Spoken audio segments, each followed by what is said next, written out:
Olá, sejam bem-vindos aqui a mais um episódio do nosso Histórias Diversas Podcast, seu podcast de literatura. Se você é um amante de leitura como eu ou está querendo entrar nesse universo, está no lugar certo. Eu sou o Custódio e a gente está aqui sempre falando desse tema com muito carinho para vocês, sempre com um convidada mega especial, como é que eu vou apresentar para vocês daqui a pouquinho. Só que antes de apresentá-la, queria convidar todo mundo, obviamente, aí a seguir a gente no YouTube, nossos canais de social também, Instagram, TikTok, Facebook, em todos os lugares aí, para toda vez que a gente estiver soltando conteúdo como esse, vocês ficarem sabendo aí primeiríssima mão, tá bom? Bom, nossa convidada de hoje vamos lá. É escritora, atriz e se define como artista da palavra e da voz. Além de criadora do grupo de escrita Matinal, é autora de 4 livros, sendo o mais recente o de poesias, Sede de Me Beber Inteira, lançado pela editora Planeta em 2022, e um prefácio para Olivia Guerra, seu romance de estreia, publicado ano passado pela HarperCollins, que é maravilhoso, que a gente vai falar dele aqui também, que eu amei. Voltando aqui, doutora em Artes da Cena pela Unicamp e pós-doutora em Artes Cênicas pela ECA USP.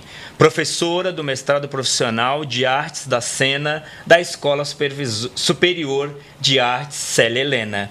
Bem-vinda aqui ao Histórias Diversas, Liana Ferraz. Muito obrigada. Querido, que prazer estar aqui. É muito bom receber esse convite, receber sua mensagem, já sempre tão carinhoso comigo.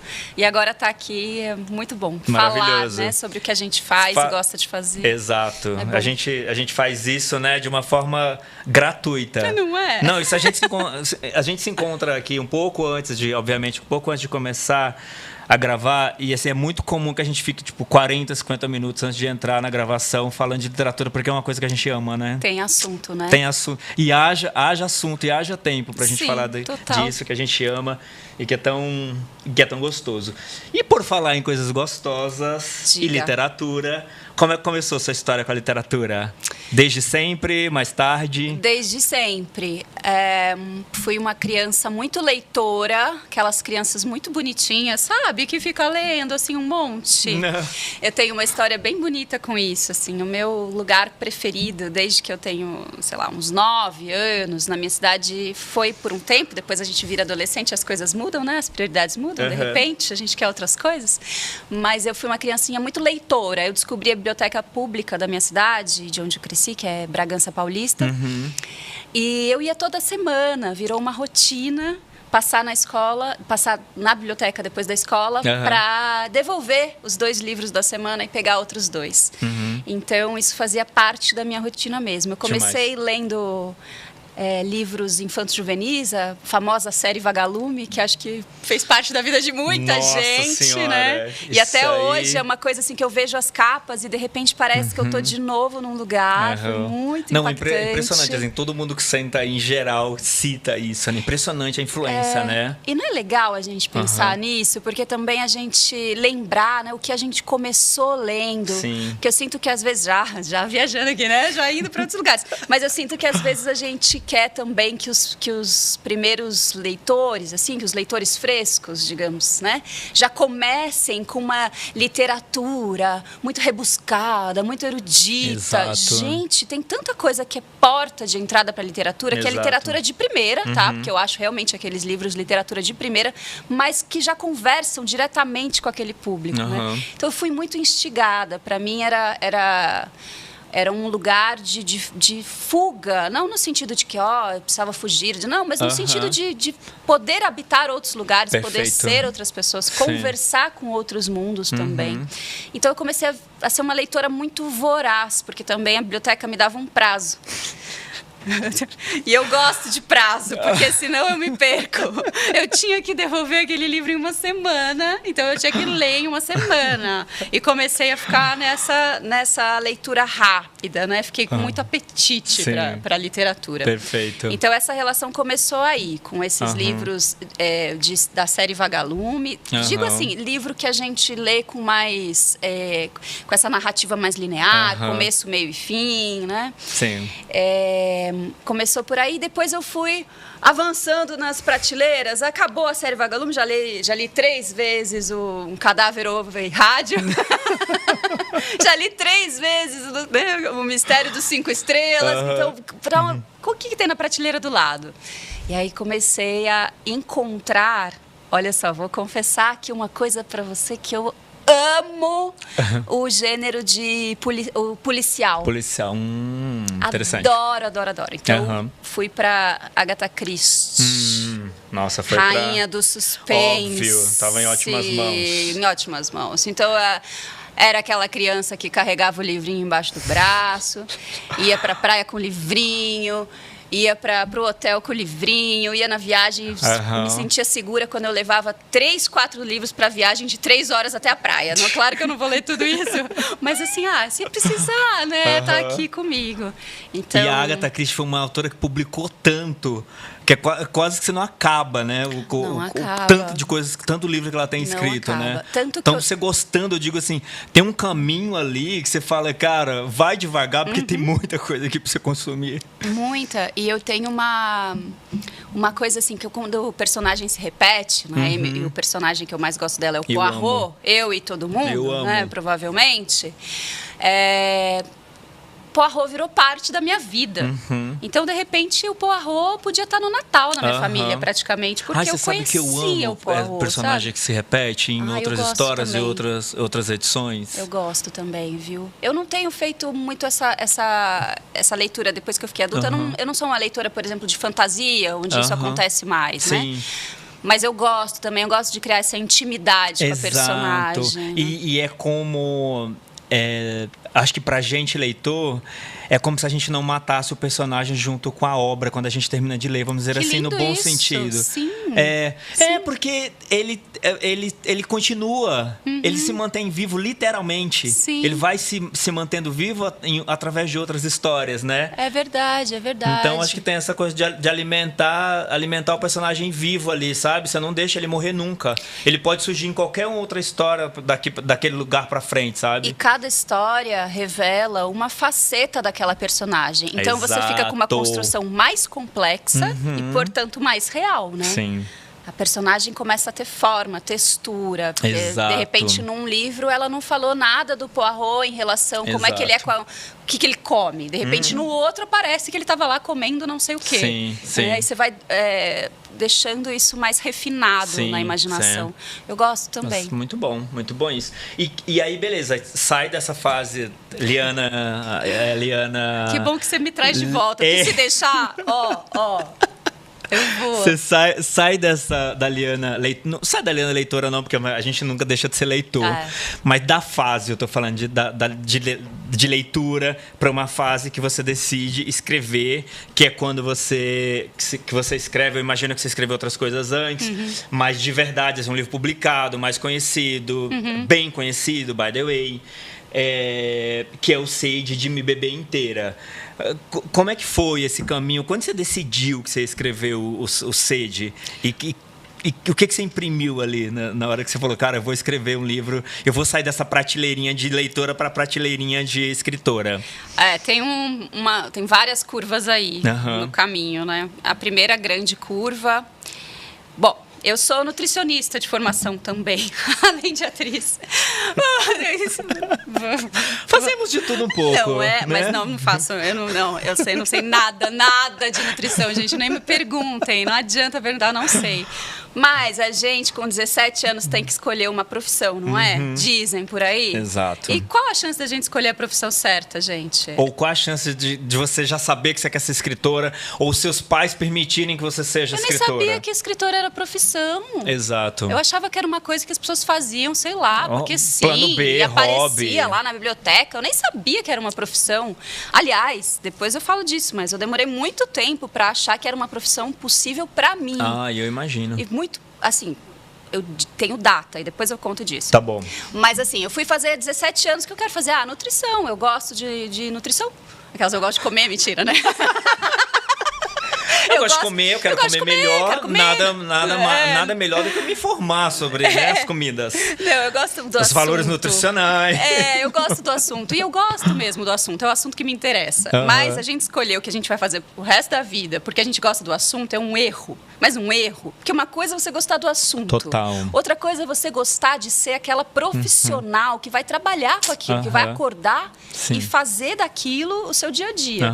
Gostar do assunto? Nossa, eu gosto de muitos assuntos, né? Mas você sabe que, só um parêntese, eu já li isso em algum lugar, não vou lembrar onde, mas é por isso que o maior número de pessoas que desistem, a maior incidência de desistência dos cursos universitários acontece no segundo ano, do primeiro para o segundo ano.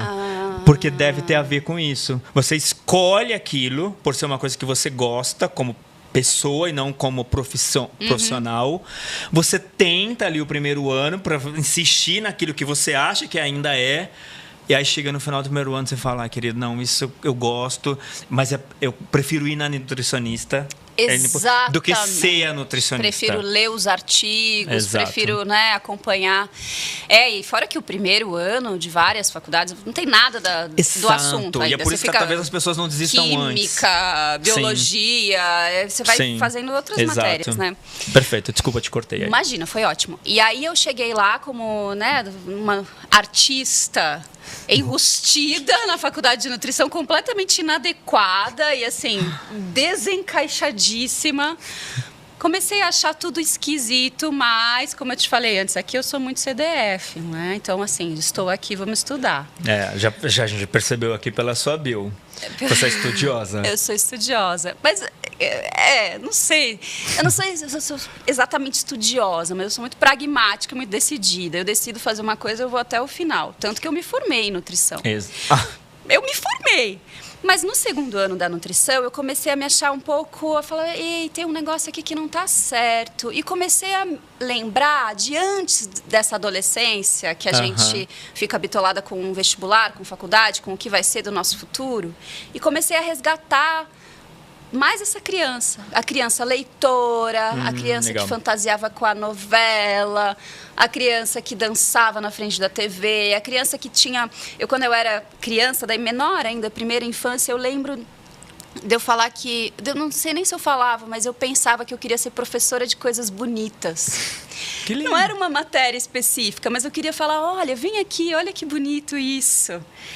E é muito legal, porque hoje eu acho que eu virei uma professora de coisas bonitas. Assim. Totalmente. É uma profissão que não existe, mas que existia para mim quando eu era criança. E hoje, talvez eu seja uma professora de coisas bonitas. Mas talvez até a sua criatividade, na forma como você trabalha hoje. Como eu conduzo meus grupos de escrita. Vem daí também. Porque eu não tenho técnica, não apresento recursos diretamente, mas quero criar um ambiente que proporcione um olhar para coisas bonitas, que não necessariamente são agradáveis, mas que são belas, que afetam, né? Sim. E aí resgatei essa criança lá na faculdade de nutrição, fui para Curitiba fazer faculdade de nutrição, então eu estava lá numa cidade nova para mim, diferente culturalmente também, e comecei a fazer teatro. E, de repente, no segundo ano de nutrição, para mim, o teatro, o curso livre de teatro que eu fazia era 1000 vezes mais importante que a faculdade que eu estava fazendo. Eu falei, acho que tem algum problema aí. Acho que temos um problema. Só que eu continuei, temos um problema de foco. Né? Continuei. E daí fui até o fim mesmo, fiz um pós-doc em artes da cênica, mas em artes da cena. Cênicas. Ou artes cênicas ou artes da cena. Pós-doc é artes da cena. Ah, tá. E aí, continuei, fui até o fim e tal. Mas a escrita aqui, ó. Liana, você tem certeza, meu bem? Tem certeza? Eu sou da palavra. Tanto que a minha pesquisa em artes cênicas é na voz, é em expressão vocal. Porque eu adoro a palavra. Eu adoro ver as coisas virarem palavras. Assim. Eu adoro ver o pensamento virar voz, a voz virar palavra. Maravilhoso. E a palavra virar imagem no outro, que vai virar afeto no outro, daí ele vai falar e vai virar palavra de novo. Eu adoro esse ciclo. Para mim é um ciclo de energia. Sim, eu me movimento com a palavra. Sim. E isso sempre foi como atriz. Sim. Eu sempre criei a partir da palavra. Eu sempre criei palavras para dar conta de um corpo, de uma voz, sabe? E o texto escrito, ele é belo, belíssimo, mas ele falado, ele tem outro charme, né? Ele tem outra conotação, até outra conotação às vezes, né? Totalmente. Dependendo da forma como você... Totalmente. E um dos meus maiores desafios como escritora é querer que meus textos tenham som. Eu quero que eles tenham som e ritmo. Tanto que muitas partes do romance e muitos poemas eu escrevo falando, em voz alta. Eu sei a próxima palavra porque ela aparece na minha voz, não na minha cabeça. É engraçado isso. Sim. Não, você sabe que eu tenho um trecho aqui a gente vai falar mais dele aqui, do Prefácio para Olivia Guerra, esse seu primeiro romance, maravilhoso. Não, tem um trecho que, por acaso, eu dei uma marcada total nele aqui, que eu acho que fala um pouco sobre isso. Ai, ótimo. Que você fala assim, que na verdade, né, o personagem, a Maristela, está falando para os leitores. Ela fala assim, eu queria que ela não soubesse escrever sobre a mãe, né? Pois analfabeta seria obrigada a contar as coisas, que é o falado e o contado, o escrito e o contado. Quem diz, evoca.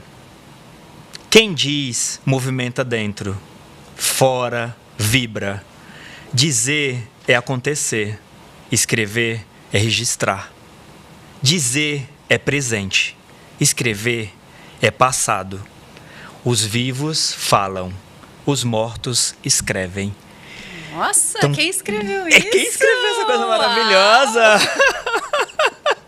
Mas acho que aqui tem um paralelo, né? Caraca, sobre essa coisa do... Você foi genial agora nesse link. Porque eu escrevi muito melhor do que eu falei agora. Que bom, tô orgulhosa de mim. Não, fique, porque tem... coisas maravilhosas como essa, está cheio, inclusive, nesse livro. Mas acho que é para fazer um paralelo aí, né? Não, entre essas duas coisas. Fiquei emocionada com esse trecho, porque, de fato, assim, é uma coisa que eu penso muito, assim, né? E até talvez, já agora abrindo o meu coração com toda sinceridade, talvez eu saiba tanto disso que eu tenha demorado para ser escritora, porque eu acho que eu precisava ser mais velha para conseguir lidar com essa solidão que é escrever. Mas era só solidão ou você tinha receio do altar? Entendeu? Que o altar não era para você. Por que eu tô falando isso? Por que eu tô falando altar? Algumas pessoas já me perguntaram, você já pensou em escrever? Porque você lê muito, em teoria você vai ter facilidade de escrita, né? E até já escrevi alguns textos que eu acho que ok, mas assim, já pensei até em escrever algumas coisas e tudo, mas ao mesmo tempo que eu penso em escrever, vem uma coisa assim, que fala assim, cara, veja bem, esse lugar não é pra você, sabe? Porque assim, pra mim é um lugar tão sagrado, tão, sabe, tão precioso e tão importante. Eu acho que quanto mais você lê, mais você respeita esse lugar dos escritores. Entendi. Aí é isso que eu queria te perguntar, se por acaso não tinha um pouco desse receio. Sim. E alguns autores já falaram aqui pra mim, falaram assim, esse lugar não existe, esse lugar que você criou não existe. Esse lugar, esse altar que você um dia idealizou, ele, para os escritores, ele é o sofá, ele é a poltrona do ônibus que escreve, é a poltrona do metrô, é X, é o sofá de casa que ele está escrevendo. Então, onde está você assim, nesses paralelos, nesse momento? Eu idealizava esse altar, sim, e daí era uma coisa confusa para mim, porque ao mesmo tempo que eu falava, não, eu não vou chegar nesse lugar sagrado, né? Esse lugar sagrado eu não posso habitar porque eu sei que eu não sou uma pessoa santa ou esse grande, né, essa fumaça que é a nossa mania de nos boicotar, né, também. E de na verdade esquecer que artista é trabalhador, né? Porque no final das contas é isso. E isso o teatro me trouxe. Verdade. O teatro faz isso. Também se aprende a escrever, né? Também não é só uma questão de dom. Se aprende a ser artista com o pé no chão. Porque quando eu pensava em ser atriz, trazendo já para essa coisa das artes cênicas, eu pensava na atriz da novela, né? Que faz toda uma produção para estar lá e que já chega pra gente mediada, né? Tem ali um filtro, uma película. que deixa a gente deslumbrar. Eu ficava deslumbrada. Sim. Aquelas mulheres, para mim, eram maravilhosas. Total. E eu não imaginava que elas chegavam em casa e que elas estavam cansadas e que elas estavam com vários problemas e que, sei lá, de repente até aquela grana que ela estava ganhando nem dava para nada, entende? Para mim eram mulheres que tinham a vida resolvida e que eram maravilhosas, incríveis e deslumbrantes o tempo todo. Aí tudo bem que vai ser atriz, vai fazer teatro. Vai fazer teatro para você ver. Vai. Se você não vai varrer o seu chão, se você não vai aprender a fazer sua maquiagem, se você... E aí vai estudar um pouco um artista que você admira. Eu sou grande fã da Elis. Grande fã da Elis Regina. É a artista da minha vida. Assim, ela me move muito, muito, muito. Estudando a Elis, você vê que a Elis era uma artista que fazia comida para ela, para as pessoas que estavam em volta dela. Ela varria o próprio palco. É uma noção de chão, de carne, que é muito importante. Então, o teatro me trouxe isso. Só que daí eu precisei fazer esse mesmo caminho, realização, né? Esse mesmo caminho com a literatura. Perfeito. Mas de um jeito diferente, porque a literatura não tem uma escola. Né? Por isso que é difícil, e até a gente falava o que é essa profissão, né? Se alguém perguntar hoje para mim, alguma pessoa que vai prestar vestibular, eu quero ser escritora, que faculdade eu presto? Eu falo, não sei. Você vai fazer faculdade de letras? Não é exatamente isso. Não vai te preparar para ser escritora. Não é exatamente isso. Você vai fazer jornalismo? Não é exatamente isso. Então, ainda é uma profissão que eu pensando hoje, eu já não tenho tanta certeza nessa resposta. Talvez por isso que as oficinas estão fazendo, ou têm feito tanto sucesso. E porque talvez, assim, mas talvez talvez não seja o lugar ideal, né? Tem essa questão, quando você faz muita oficina, às vezes você mais se perde do que se acha, porque são isso com tudo, né? Na vida. Mas as oficinas, a galera fala às vezes, eu tinha um projeto que para mim estava mais ou menos estruturado, fiz 3 oficinas com 3 professores diferentes, saí mais perdida do que qualquer coisa. Então tem um pouco isso, mas querendo ou não, um corte aí, tem pessoas que acontece isso, mas também tem muita gente que se acha. Totalmente. Tem muita gente que passa a publicar a partir das oficinas, ganha mais confiança, passa o texto ali com os colegas que estão naquela mesma turma, que vai encorajando, vai não sei o quê, vai corrigindo, vai melhorando. Então, acho que talvez por isso, também por não ter essa coisa da faculdade, vamos dizer assim, talvez por isso as oficinas têm ganhado também muita importância nesse aspecto, né? Não, eu acho que elas são fundamentais, tanto que eu tenho meu grupo de escrita. Sim. Né? E essa dimensão de coletivo, de assiduidade e de ofício. Acho que mais do que qualquer coisa, né, relacionada à técnica, recurso, essa constância, essa coisa de sou uma trabalhadora da arte.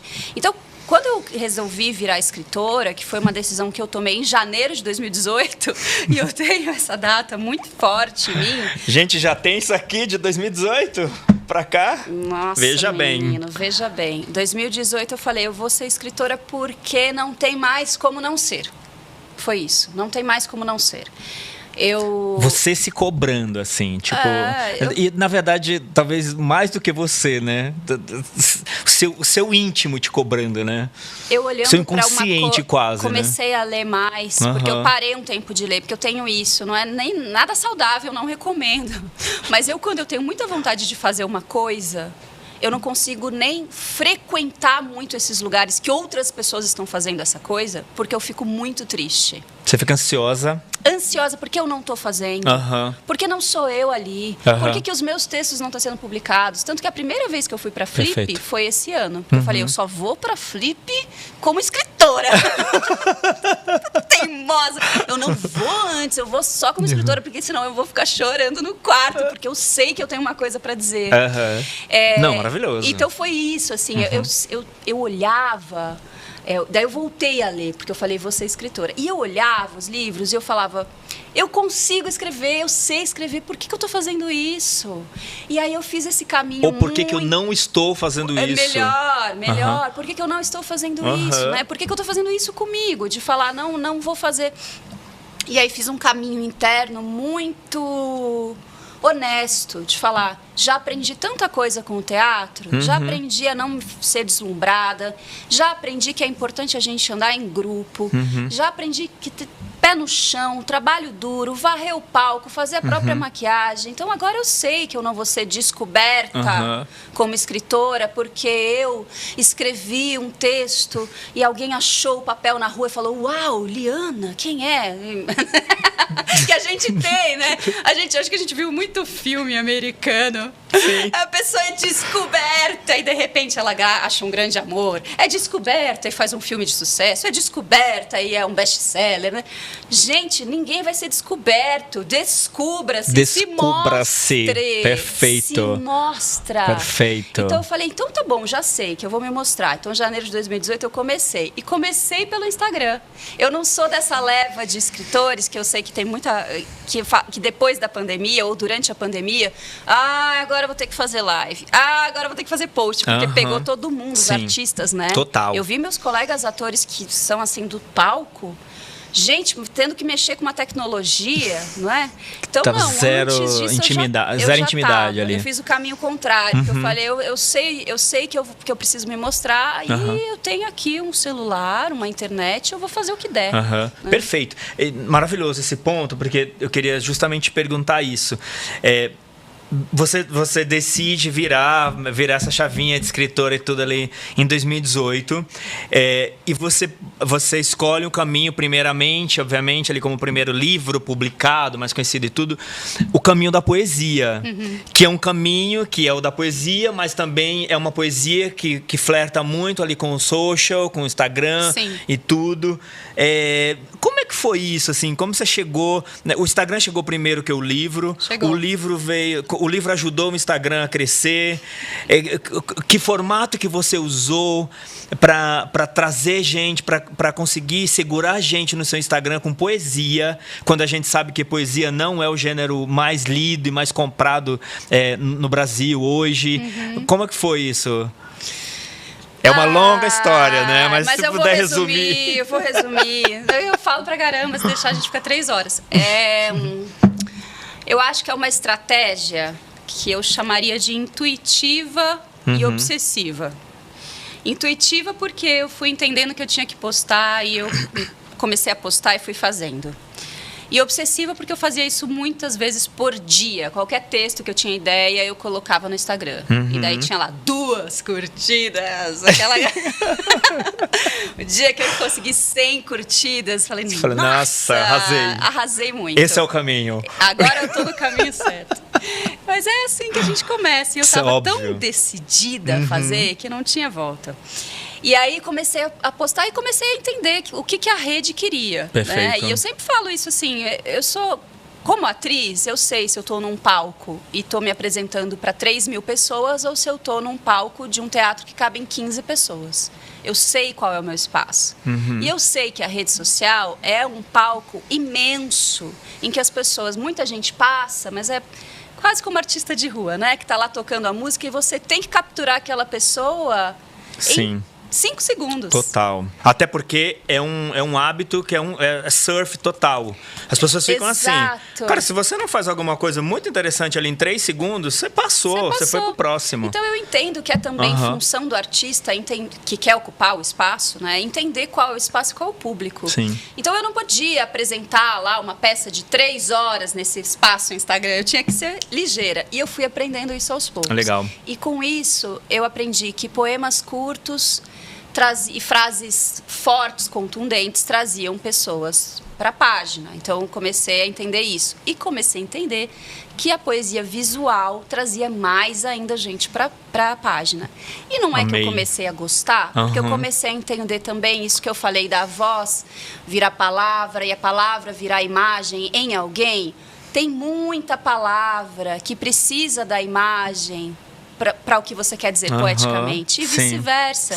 Só que eu não sou uma pessoa que sabe mexer com o Photoshop, que faz um super... Então, qual que é o meu recurso? O que eu tenho? Eu tenho papel, tenho caneta e tenho uma câmera de celular. Então, é isso que eu vou fazer. Perfeito. E foi isso que eu fiz. E a página começou a crescer, e tudo isso estratégico, tá? Não foi nada assim, nossa, nem sabia. Não, queria, fazia meta, tentava, porque eu sabia que para eu chegar numa editora grande, eu tinha que ter troca. Eles, vocês vão publicar meu livro e eu ofereço para vocês uma rede social que funciona. E que eu sei que eu tenho um público que tá esperando para comprar. Esperando, perfeito. Que é isso, que é pôr o pé no chão e falar, trabalho com isso, preciso entender essa dinâmica. Sem abrir mão de um monte de coisa. E legal você falar isso, a honestidade também de falar isso, né? Porque muita gente faz isso e muitas vezes esconde, né? Tipo assim, não, o Instagram veio depois. Nem queria. Tanto é que nem acesso tanto. Então acho super corajoso assim da sua parte falar, não, eu fiz intencional, eu fiz de uma forma estratégica, eu sabia onde eu queria chegar e eu cheguei, by the way. Então assim, obrigado. Eu gosto de contar, porque eu acho que não é legal a gente ficar escondendo caminhos, né? Porque não é garantia também de nada, né? Eu podia ter chegado, tanto que tem página no Instagram que tem muito mais seguidor que eu, mas não tem a consistência para publicar um livro. Então, assim, eu já tinha, eu tenho ainda muito material guardado, porque eu sempre escrevi. Eu imagino. Eu sempre escrevi, só que isso ficou insustentável. Eu falei, eu não quero mais escrever nenhuma linha sem que antes eu consiga ter um livro publicado. Porque isso aqui é ruim pra mim. Eu não quero ficar com isso guardado. Você fica com um monte de posts, vamos dizer assim, né? Não só. Assim, o post ainda era um lugar de escoar coisas, mas ficar guardado mesmo pra mim chegou uma hora que eu não aguentava mais. E aí o livro deu super certo, gente. Super certo. Foi super certo. O livro é lindo. Você vê que o meu tá todo marcado.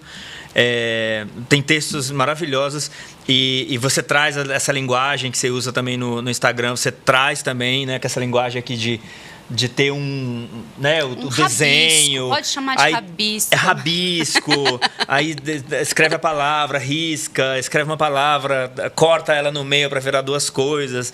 Acho super, super incrível. E nasceu do Instagram, acho que é legal também falar isso.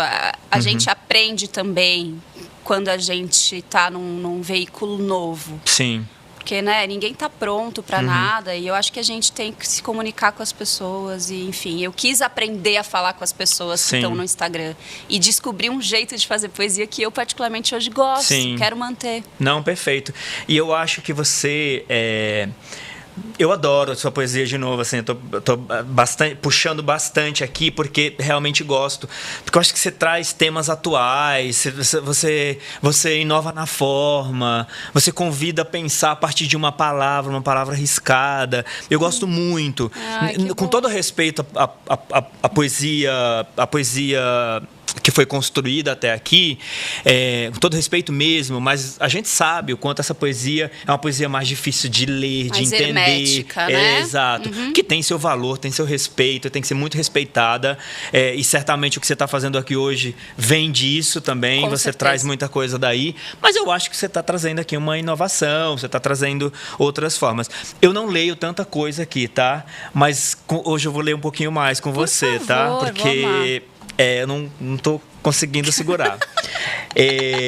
Eu vou ler uma poesia desse livro e assim, vou ler também porque muitas conversas aqui que a gente fez até hoje aqui no Pod, muito em cima de romances, que são maravilhosos, que a gente vai falar do seu, que é lindo também, mas poucas vezes a gente falou de poesia, e eu queria aproveitar que você está aqui, que é essa nova voz para mim da poesia e tudo, para gente falar um pouquinho mais também desse tema aqui. Eu vou aproveitar e vou ler uma poesia do seu livro. Eu tô amando essa leitura. Sei de me beber, que diz assim: será que você me ama o suficiente para amar o jeito como eu dobro as minhas camisetas?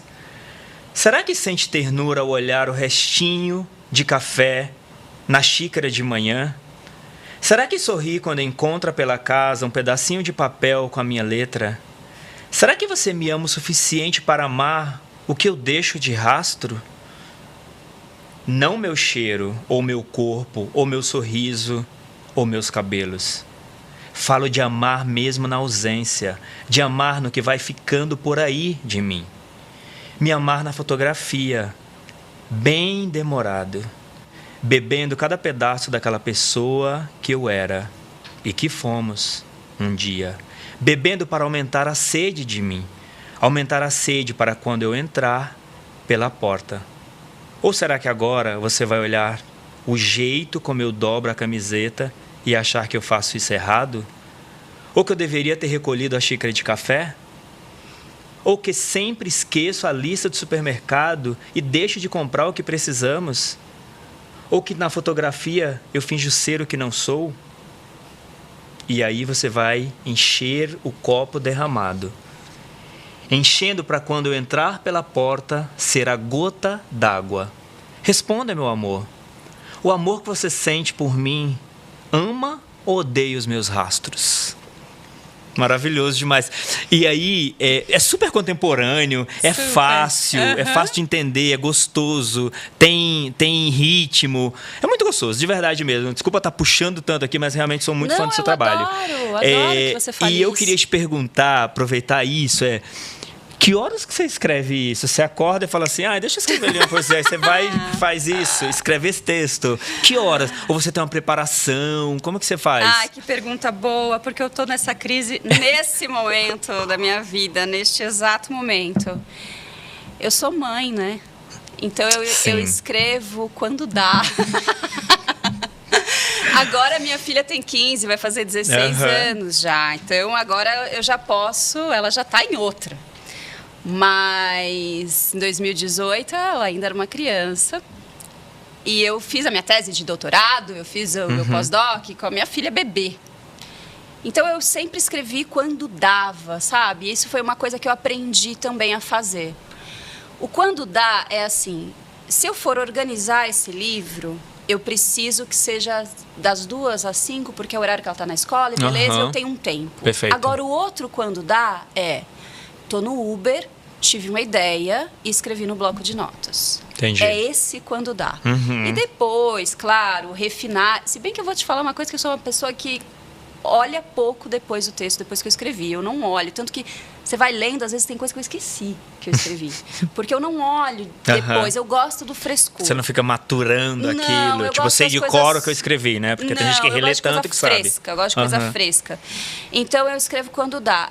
Eu tenho muita ideia, isso é uma coisa que eu tenho. Eu tenho muita ideia, eu tenho muita inspiração, sou uma pessoa muito criativa, isso é meu. E muito sensível. Então, as coisas me atravessam com muita frequência e sempre. Então, ideia eu tenho. Agora, às vezes a palavra, ela desponta, assim, e daí eu vou lá e puxo. Entendi. Né? Se eu não posso naquele momento, eu deixo passar. E às vezes eu sofro porque eu sinto que eu perdi coisas boas. E às vezes eu falo, não era tão bom assim, senão eu lembraria. Mas nesse momento eu tô com esse drama, porque eu quero escrever o meu segundo romance. E ele tá todo em mim. Eu brinquei ontem que eu tô com 8 centímetros de dilatação, já tô parindo. Daqui a pouco esse bebê sai. Ele bebê nasce. Já tô com dor na lombar, entendeu? Só que eu não tenho tempo. E precisa, romance, né? É outra coisa. Não dá pra ser no Uber. Pra mim, né? Pra mim não dá. Porque eu preciso falar em voz alta, que é isso que eu falei. Eu preciso falar em voz alta, eu preciso mexer o braço, eu preciso fechar o olho, eu preciso... É outra coisa. Eu fico dançando ali um pouquinho. É muito atriz que escreve o romance, viu? Muito, muito. A atriz tá bem segurando aí a caneta ou teclando, né? Pra ser mais moderninha. Sim. Então, e a poesia, muitas vezes, ela começa e termina ali nela mesma, né? Exatamente. Então, nos 15 minutos que eu tenho. E o romance, ele precisa de mais continuidade. Ele precisa que eu esteja... Eu escrevo... o meu próximo romance, ele já tá lá. A minha preparação tá feita. Que consiste em... Que o meu prefácio foi igualzinho. 4 post-its. Eu tenho um post-it que é o título provisório... E 3 personagens principais. Tá na minha frente. E o resto é improviso. O restante vai. Então, para eu fazer esse improviso, eu preciso estar num lugar que é diferente do lugar que eu tô quando eu tô fazendo poesia, que a palavra vai me puxando mais. O romance, eu sinto que eu escrevo mais com o corpo todo. Eu preciso de uma disponibilidade corporal maior. Entendi. Porque tem um lugar da atriz que entra muito forte na escrita. Ou seja, não é só uma questão de tempo, né? E o que foi sair do sede e ir pro prefácio, o que foi que mais... O que o prefácio mais lhe ensinou? isso, que eu preciso do corpo todo para escrever um romance. Perfeito. Porque eu tenho uma memória que ela não é só mente, ela é muito corpo também. Então, para eu saber como a personagem vai se comportar daqui para frente, ela precisa existir um pouco em mim, no corpo. Então, me ensinou isso, a escrever com o corpo todo. Me ensinou que romance não é feito necessariamente de uma narrativa linear, porque eu não sei, acho que eu demorei para escrever um romance, demorei nada, né? Super rápido. Mas na minha cabeça eu demorei para escrever um romance, ou para pensar em escrever um romance, porque eu não tenho, eu não sinto que o meu forte seja uma narrativa linear, eu não acho que eu sei fazer isso. Então, o prefácio me ensinou que é possível ter uma premissa que sustente um romance e dentro dessa premissa eu ouso com a forma e não preciso deixar a poesia de lado, que é uma coisa que eu gosto também.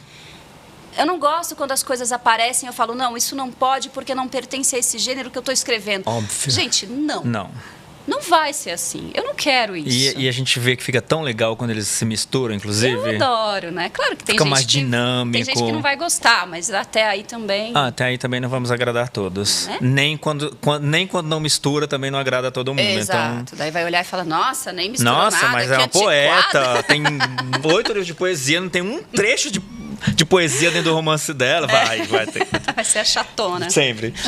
E aí eu queria te perguntar, dentro desse projeto que você está aí, com esse bebê que tá sendo gerido aí, vamos dizer assim, e o que você aprendeu no prefácio que você não repetiria nesse trabalho que está nascendo? Que difícil. Poxa vida. Eu acho que eu aprendi com um prefácio que eu não repetiria. Ai, não sei. Por exemplo, a questão do tempo. Você escreveu o prefácio muito rápido. Muito. Por uma questão inclusive de agenda. Você falou, eu preciso de tempo. Você é aquela pessoa que você fala assim, mas eu tenho até quando? Essa pessoa fala, até o que você quiser. Você fala, não, me dê um prazo. Exato. Por favor, me dê um prazo, que senão eu me perco. Eu não volto. Então, por exemplo, esse você escreveu muito rápido. O outro você quer fazer no mesmo ritmo? Preciso. Ou, tipo, esse vai esperar mais. Não, é nesse aspecto que eu quero entender, assim, o que você fez em um que você fala, não, esse aqui eu faria diferente. Tá. Um personagem menos complexo, um personagem mais animado, um personagem mais X, entendeu? Sei lá. Eu não consigo. Olha, esse é um medo que eu tenho, tá? Que eu vou fugir um pouco da sua pergunta, mas daqui a pouco a gente chega nela. Fica tranquilo. Eu tenho um pouco de medo de ser repetitiva. Porque, de novo, eu não vou saber escrever personagem masculino, gente. Isso então, assim, eu tô um pouco nesse processo de aceitar. Não vai. Meus personagens masculinos, eles são realmente escada, coadjuvante, pra contar a história das mulheres. E, assim, mais do que justo, não é? Porque não a gente é verdade? Tá uma história Foram inteira fazendo o tanto contrário. tempo falando só de homens. Então, eu não vou abrir mão disso. Perfeito. Mas era uma coisa que eu ficava no prefácio, eu me preocupei um pouco. Então, agora, nesse outro, eu não vou me preocupar. Eu vou realmente usar, quando eu tiver que usar esses homens para fazer a escada, para contar a história das mulheres. Perfeito. Uma coisa que eu me preocupei também em ser repetitiva é de algumas coisas aparecerem de novo no romance, coisas que já apareceram na poesia de outra forma, mas que é outra coisa que também, recebendo dos meus leitores, eu percebi que o jeito que eu falo e o contexto que eu apresento, talvez essas ideias, essas formulações poéticas, digamos assim, chegam de forma tão diferente que eu não preciso me preocupar com essa repetição. Né? Então, acho que são duas coisas que eu aprendi, mas são medos. São medos. Medo de estar repetitiva na história das mulheres e medo de estar repetitiva nas formulações poéticas a respeito de algumas coisas, como amor, solidão, né? Morte, são coisas que eu gosto de falar. Então... Mas acho que o que eu aprendi com o prefácio, que foi meu primeiro romance, que já voltam as impressões, é que eu não preciso ter medo disso. Que talvez isso seja, inclusive, a minha força. Sim. Reforçar coisas que as pessoas gostam de ouvir de mim. Né? E reforçar também essas personagens femininas como totalmente protagonistas. Assim. Não, perfeito. Não, e às vezes eu entendo essa sua preocupação de, tipo, não repetir... mas olhando sob o seu ponto de vista, né? Mas às vezes o que as pessoas estão do outro lado esperando é que justamente que você repita. Quero viver porque de é novo ali que elas aquilo, te acham, é ali que elas gostam de ver você, sabe? Então também tem esse contraponto, como leitora, né? entendo perfeitamente isso que a gente acabou de falar. Exato. Eu gosto quando volta. Exato. As pessoas perguntam, e a Maristela, o que vai acontecer com ela? Eu falei, a Maristela comigo acabou aqui, gente. Desculpa. Não sei. E aí você falou de personagens femininos, que você vai sempre, eventualmente você vai sempre estar focando muito mais nesse aspecto. Quem são as escritoras mulheres hoje, assim, as contemporâneas, que você está lendo, que você mais gosta? Que eu mais gosto, eu não vou falar, né? Que você está lendo, que você leu por aí? Olha, eu tenho um prazer imenso de ter virado amiga de muitas dessas escritoras. Legal. Isso é demais. Olha, quem me inspira profundamente, quem me inspira desde antes de eu escrever o prefácio é André Del Fuego. Acabei de ler Os Malaquias e... Nossa. Eu tinha lido a Pediatra, agora li Os Malaquias, escrevi para ela, falei, escuta aqui, querida, você para, tá? Para com isso, porque você vai escrever a Pediatra, depois Os Malaquias, o que mais que você quer? Para!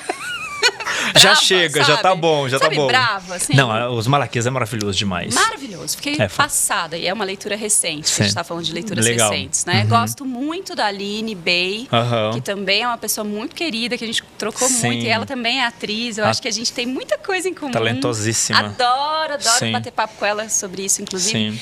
Carla Madeira me resgatou também de uma coisa meio... de uma leitura que eu era uma leitora voraz, depois dei uma acalmadinha, aí voltou... não posso esquecer dela. Daí voltou a Helena Ferrante, que fez assim, vem mulher, vem, ó, tá esquecendo quem você era? Vai ler esse livro aqui de 500 páginas em 3 dias, sim senhora. Que foi isso, com a tetralogia napolitana eu virei uma leitora voraz de novo. Então tem a Helena Ferrante, é importantíssima nesse processo para mim.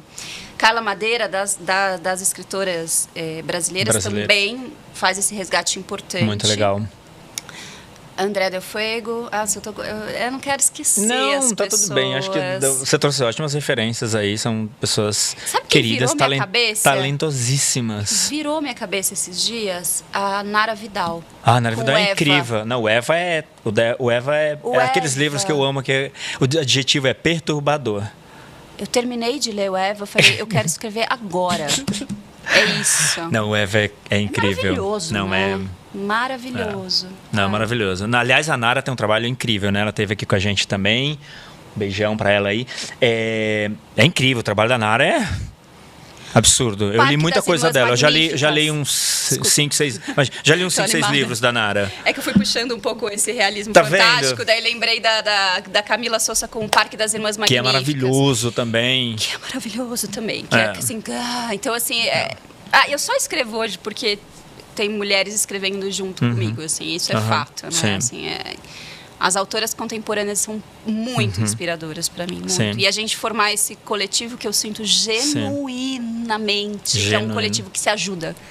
É um coletivo que se ajuda, é um coletivo que torce uma pela outra. Nossa, pra mim foi chocante. É um coletivo que vai nas estreias, que a gente sabe que a agenda não é fácil.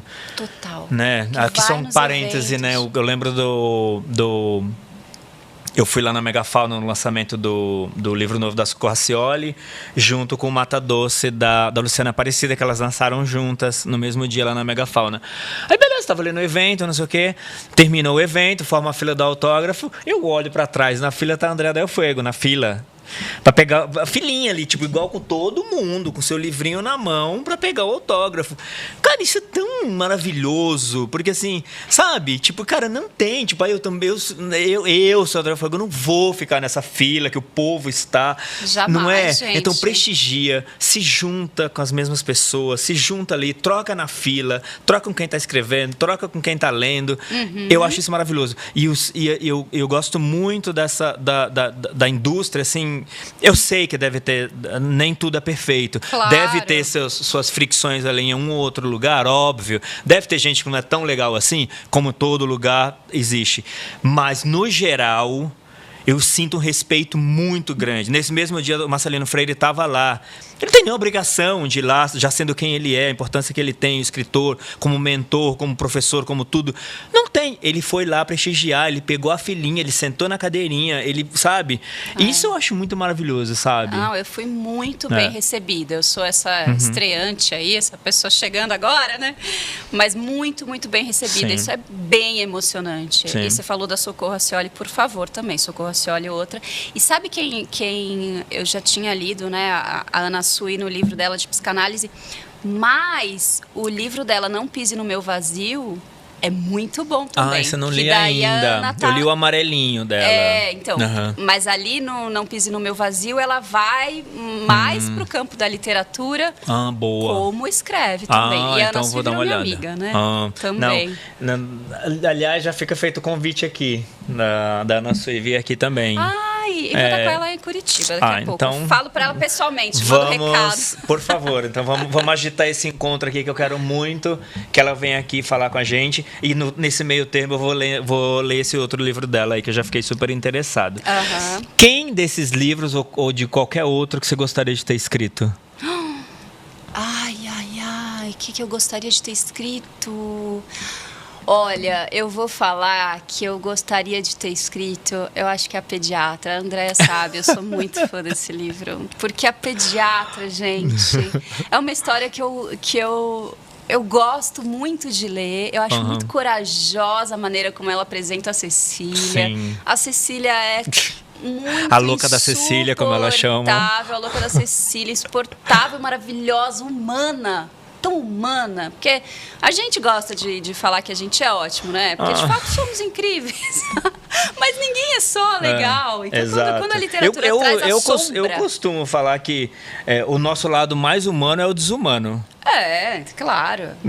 A gente tem muita sombra. E o que a gente considera muitas vezes de desumano é onde está nosso maior humano, é onde mais humano a gente é. Sim. Não vamos separar tanto essas coisas não, porque elas estão ali bem juntinhas. Sabe outro livro que eu lembrei agora? O Tudo Pode Ser Roubado, da Giovanna Madalosso. Não li ainda, eu li o Sweet Talk dela, que é maravilhoso também. Adoro. Sim. Por que eu tô falando dessas duas? Porque eu gosto da ideia de escrever histórias que parecem fáceis de escrever. Quando você lê, você vai acompanhando, você vai lendo, mas é tão difícil fazer aquilo. E a Giovanna faz isso com maestria, né? A Giovanna e a Andréia... É impressionante. Sweet Talk é exatamente isso. E Tudo Pode Ser Roubado também. Acho que Sweet Talk também... Tem o livro também da Morgana Kretzmann, que é o Ao Pó, que ela também faz isso. Eu já li também, bem bom também. Que é isso, que é o cotidiano. Muito cotidiano. São personagens muito, muito cotidianas, muito reais, vivendo a vida, né? Claro, com as feridas e com as coisas importantes que acontecem, mas que acontecem essas coisas com as pessoas. E daí parece, você vai lendo e fala, isso aqui deve ser muito fácil de escrever. Que nem quando você vê um super cantor, uma super cantora cantando, você fala, nossa, é muito fácil. Um super ator atuando, é só fazer. Exato. Como é difícil chegar fazer. Nesse lugar do cotidiano. Vai fazer, né? É bem difícil. Então Perfeito. Acho que é por aí. Bom, a gente tem um quadro aqui no Pod. Vamos correr aqui que a gente já está quase acabando o nosso papo, infelizmente. Gente, desculpa. Mas a gente tem um quadro aqui que a gente não pode passar por ele, porque todo mundo responde tudo. Já as pessoas ficam esperando já. Essa semana, inclusive, eu estava no evento e a Tati Lazarotto veio falar comigo, ela falou, você sabe que às vezes eu vejo o trecho que você posta no vídeo curto, o autor falando um livro para enaltecer, e eu já corro pro episódio grande para ver qual foi o que ele falou para emprestar e esquecer. Aí ela falou, o corte me leva para o episódio grande, na verdade, para eu ver os outros dois, porque eu já fico interessado. Então, falando nesse momento 3 vezes, um livro para enaltecer, emprestar e esquecer. Nossa! Mas falou o emprestar é o quê? Não, o emprestar é um livro que você acha que, em geral, as pessoas vão gostar. Em geral, as pessoas vão gostar. Mas eu posso ter gostado também. Deve ter gostado. Deve. Senão você vai prestar pra quem, né? Senão, exato. Não, você deve. Você fala assim, cara, eu gostei tanto disso e é tão universal, às vezes no tema, na forma e tudo, que, cara, eu já emprestei pra 5 pessoas, todas falaram que amaram, nesse aspecto, entendeu? Ah, perfeito, tá bom. Você não vai receber mais de volta também? Tem isso. Então tá bom. Um livro. E daí de qualquer época, de qualquer. Qualquer época, qualquer coisa. Ai, gente, eu não consigo pra enaltecer. Eu não consigo fugir do Gabriel Garcia Marques. Eu vou enaltecer. Vou enaltecer o Gabo. Ai, que básico, né? Que cafona, né? Não, mas Porque, de fato, o 100 Anos de Solidão mudou muito a minha vida e a minha maneira de entender a palavra. Assim, eu vou enaltecer o Gabo, até porque foi aniversário dele. Então, tá lançando o livro hoje, tá chegando o livro inédito, novo. Polêmico. Nos vemos em agosto. Sabia que é polêmico? Não. Chega hoje o meu, eu tô louco pra ler, já vou ler no final da semana. Eu quero ler também, mas não polêmico o livro, mas polêmica essa decisão de publicar ou não um livro que o autor não queria. Sim, né? entendi. Isso sim, óbvio. Polêmica. Mas tá todo mundo querendo ler o livro, isso é verdade. Vai vender muitas cópias. 1,000 copies. E pra emprestar? Vou emprestar Véspera, da Carla Madeira, porque é um super livro. E acho que a pessoa vai gostar. Perfeito. Tudo é Rio também é um super livro, mas é mais polêmico que Véspera, eu acho. Sim. Não, os dois eu acho que é meio sem erro. Emprestou, vai. Concordo. Vai me agradecer. Emprestaria também. Emprestaria totalmente esses dois. E pra esquecer? Eu talvez seja cancelada levemente, porque eu sei que essa pessoa tem fãs. Mas é a Rachel Cusk. É a canadense. É assim que fala, Rachel Cusk. Eu acho que sim, Raquel Cusk eu falo. Raquel Cusk. Porque, e daí eu vou esquecer, porque eu esqueci mesmo. Eu já tentei ler 3 vezes, eu não passo da página 30. Aí vou ler de novo, eu esqueci o começo, eu não consigo gostar. Mas eu preciso confessar uma coisa aqui também. Acho chato. Eu li o esboço, eu gostei. Foi um pouquinho mais arrastado, mas gostei. Aí eu comprei os outros 2 livros dela. É o primeiro. Aí o Trânsito e o outro que eu esqueci o nome agora, o Mérito. Eu comprei os 3, tô com os 3 em casa, então esqueci. Os outros não desceram. Então, assim, também me junto a você, porque pra mim também não aconteceu tanto assim, não. Tem gente que ama, adora, fala que é tudo na vida. Então eu não quero decepcionar ninguém. Não, mas, gente, assim, mas nem tudo se conecta com todo mundo. Pegou. E tá tudo certo, e tem gente que ama e continue amando, que ela escreva mais, que as pessoas leiam mais ela, e tá tudo certo. Aliás, que todo mundo escreva. Que todo mundo escreva. E ache seus leitores. Sim, né? Totalmente. A gente enfim, queria continuar aqui falando por mais muitas horas, mas a gente já tá meio que na lata aqui do nosso tempo. Eu queria falar um pouquinho do prefácio, então, para a gente encerrar aqui. Conta a história do prefácio um pouquinho aqui pra gente. História da Maristela, de onde nasceu essa ideia. Maristela é antiga na minha vida, viu? Ela tá comigo faz muito tempo, uma personagem que era cena de teatro, era conto. Tem 2 contos sobre ela no primeiro livro lá atrás, independente, que eu lancei. E eu queria falar da história de uma mulher que tem uma ausência muito importante para lidar, que é a ausência materna. Ela sempre teve muito isso. E aí ela ficou ali guardadinha, conto, ideia, papá. E eu decidi escrever um romance. Que eu falei, né, que as coisas eu decido em janeiro de 2018. E o romance foi um pouco isso, meta de 2022, escrever meu primeiro romance. Então eu falei, bom, já que eu falei que eu ia escrever, eu vou escrever, né? E aí lembrei da Maristela e estava muito urgente para mim falar sobre a questão das artistas mulheres, desse sentimento de inadequação na maternidade, sentimento de inadequação no mercado editorial. Essa relação, que é uma relação que eu vivo de forma muito intensa. Claro. Então eu achava que eu tinha substrato ali, material para falar bem sobre isso. Perfeito. E aí juntei essa Maristela, que tinha essa ausência da mãe, e assim nasceu Olivia. A mãe da Maristela era por ausência. Né? Ela criou forma, corpo, história, porque eu queria falar dessa relação da maternidade. E aí eu apresentei a premissa para Harper e 30 páginas do livro. E aí, foi. Uhum. E aí virou o quê? A maravilha do prazo. Então, esse foi um livro que ficou... Adoramos, você tem 30 dias para entregar, tipo Por isso. Por favor, entregue. Não, foi tipo 3 meses, né? Nossa, o que é muito pouco, a gente sabe. Uhum. Mas ele estava tão pronto, por isso que eu propus. Entendi. Ele estava pronto, eu sabia que ele estava pronto. Era só escrever. Perfeito. E daí, escrever é trabalho, e aí eu sou uma trabalhadora muito dedicada. Perfeito. Não, e o título ganhou uma força... Porque, por exemplo, a primeira vez que eu li o título, eu achei que de fato Olivia Guerra existia. Ah, muita gente.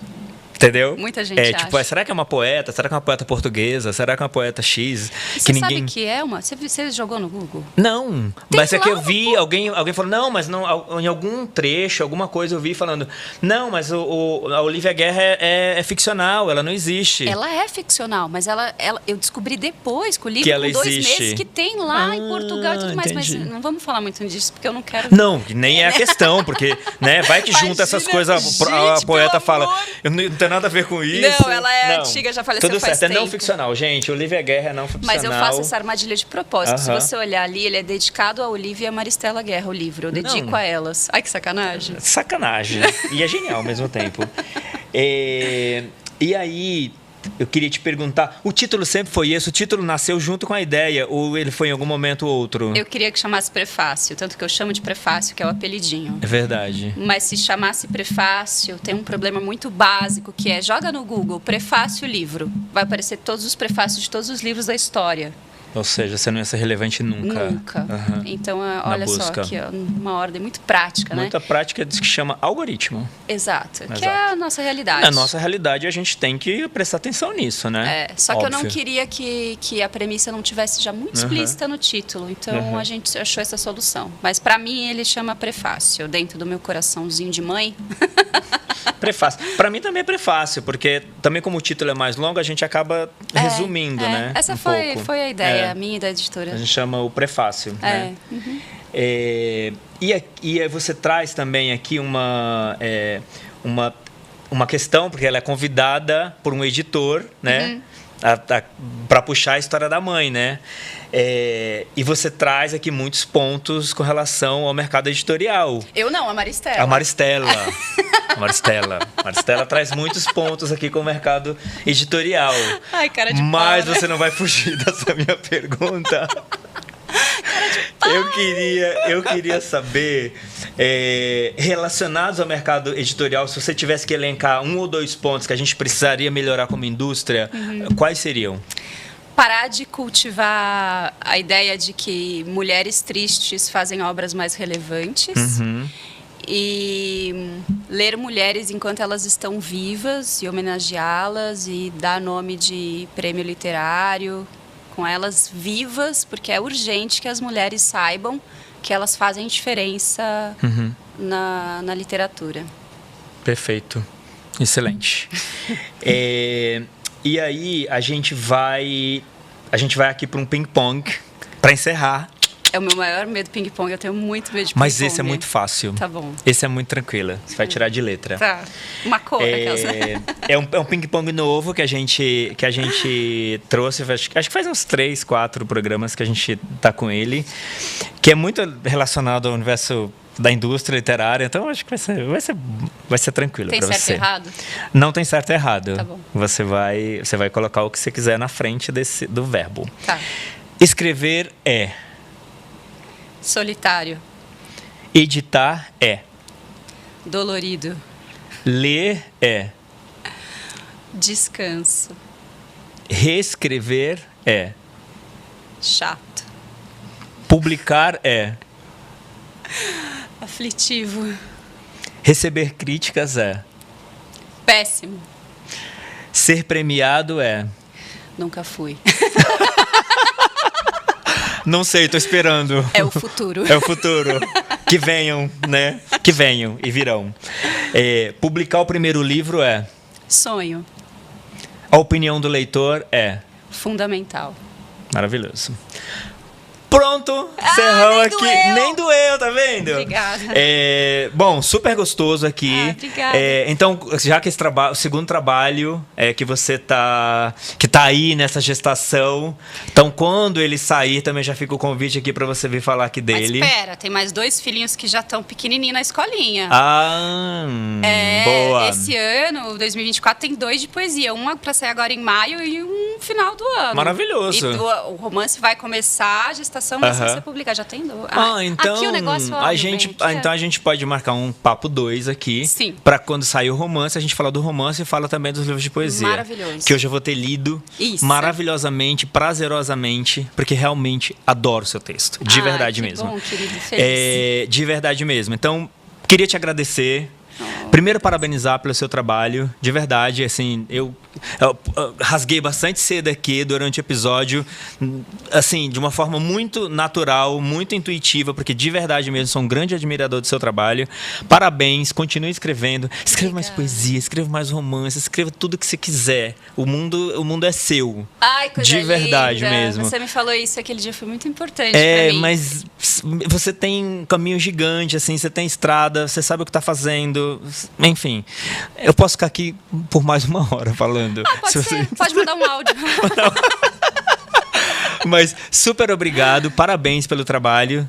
Não nos deixe. Jamais. Continue escrevendo o que você quiser, que a gente vai estar aqui para te assistir, te ler e te aplaudir.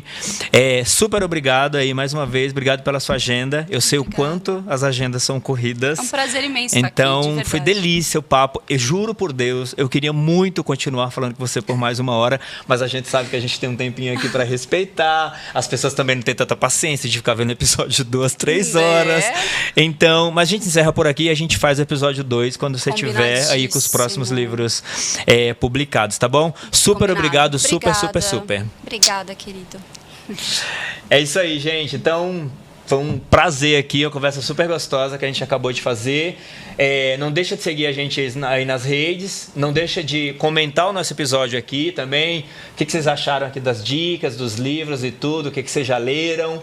Também quem vocês gostariam de ver aqui também no pod, como próximos convidados, que a gente obviamente vai atrás, tentar trazer essas pessoas aqui.